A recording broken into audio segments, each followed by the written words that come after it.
Здравствуйте, друзья! С вами Лара Володина, и сегодня хочу вам рассказать не о множестве мной спасенных за несколько дней собаках, как в предыдущем ролике, а об одной бедолаге, жизнь которой висит теперь на волоске. Вот она, эта девочка. И, по-моему, ей очень плохо.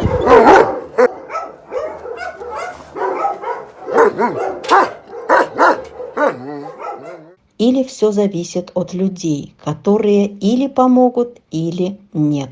Когда-то мельком слышала я и видела фото красивой собаки в местном приюте, но живет и живет. Хорошо, много таких собак, которых бы хотелось спасти, но руки до них не доходят. Ведь я спасаю из других страшных мест. И вот день назад, случайно и мельком, моя знакомая оказалась в этом приюте и увидела ту самую красавицу, но уже не стоящую на ногах.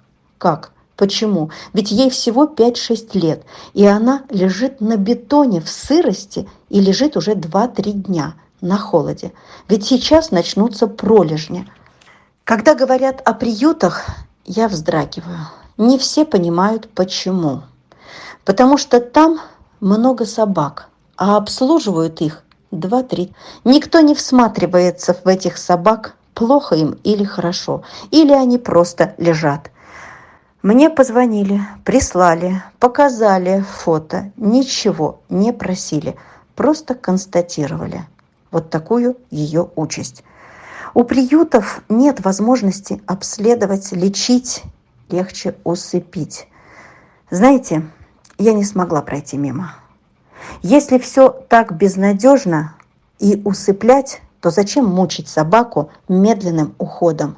Или дать шанс, как когда-то я дала этот шанс Риве, и он победил. Конечно же, можно было бы мне не браться еще за одну проблему. У меня их предостаточно, и вы это знаете. Ну что, надо было сделать? Оставить на бетоне в сырости? Давайте поборемся за девчушку, которая не видела в жизни ничего хорошего. 3 года тюремного приютского заключения. Да, не родись красивой. Ей нужна ваша помощь. Помощь финансовая и помощь, кто передержит. Сможем или усыпим. Зависит только от вас.